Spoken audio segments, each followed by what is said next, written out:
Hello friends, मी Swati foodie स्वातीमध्ये आपल्या सर्वांचं स्वागत आहे.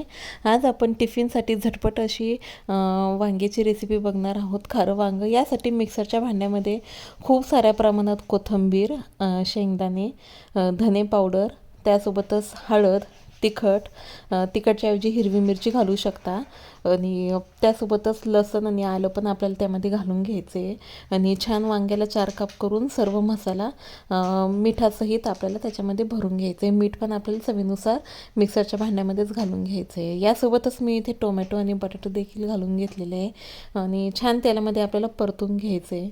जास्त पाणी न घालता अगदी थोडंच मिक्सरच्या भांड्याला थोडंसं विसळून आपण ते पाणी वापरणार आहोत आणि तेवढ्या पाण्यामध्येच आपल्याला ताट ठेवून जे आहे ते पूर्ण वांगे शिजवून घ्यायचे. गरमागरम आपलं खरं वांगं रेडी आहे. आपल्याला जर माझी रेसिपी आवडली असेल तर चॅनलला सबस्क्राईब करा. थँक्यू.